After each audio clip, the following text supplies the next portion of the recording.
JD Godchaux. I'm the Executive Director of Nigel, Community Impact Through Mapping. I'm here today to change gears a little bit and talk about a theoretical model that I'm proposing based on the TRMA, or now a different acronym. What is it now? CRMA, that Margun talked about earlier, and a proposed crisis early warning tool. So it's in a very simple and early form, and I hope that to get some feedback from you all about it later on after the presentation.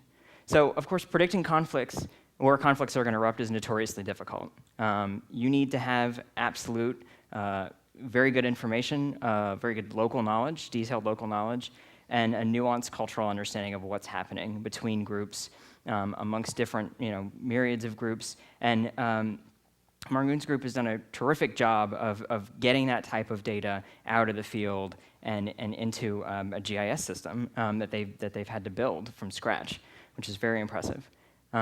So, of course, these guys in Southern Sudan have put together a great resource, and it looks something like this. And I'm not supposed to show this, but you can't really see what's going on here in terms of the actual points.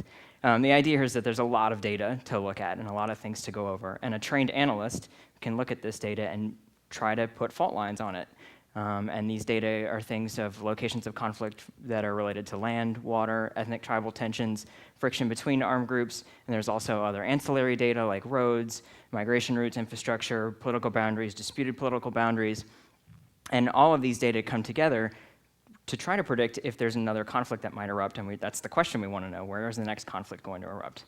Well, from this map, you might be able to, as a trained analyst, put a line on a map with a lot of effort. You're going to stand and pore over this map for a long period of time and try to understand it, try to take in all these data. They're from obviously different types of conflicts and different types of things going on. But one thing we wanted to do with this model is to try to give that analyst another tool that they could use. And think about a radiologist. They're looking at an X-ray and they want to see, they're looking for a mass or something like that would predict cancer. Well, they have software, an automated tool to help them try to pick out areas, hotspots, that are things that might be something that they want to take a deeper look at. And so what we're trying to do is develop a similar tool, a tool that an analyst can take a deeper look at a specific area, something they might have missed otherwise.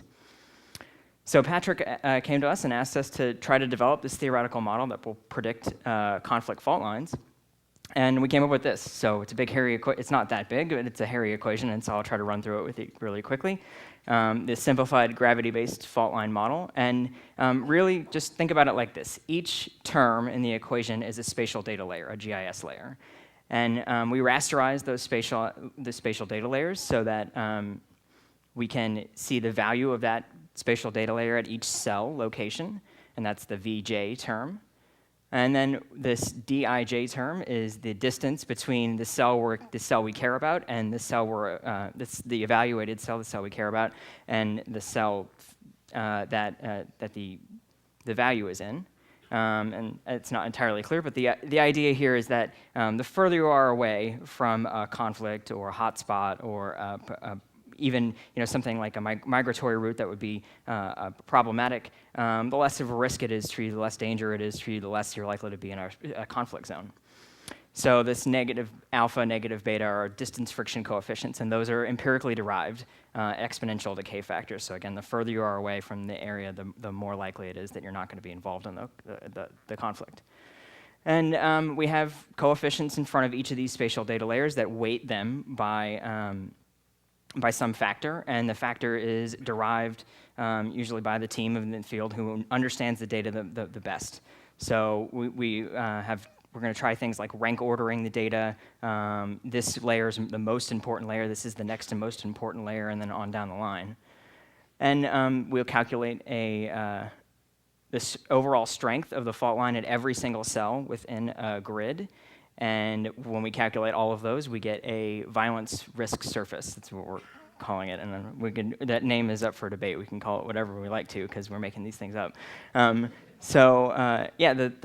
we calculate this, we have a surface in which to look at, and that in turn will tell us where hotspots might be. So we're hoping to put this theoretical model into practice soon, and we've had some ideas of moving back into historical data, using some historical data and seeing if that actually predicted the correct outcome. And that would be something we'd love to do if anybody has any historical data they'd like to share and run it through this model. And that's it. Thank you very much.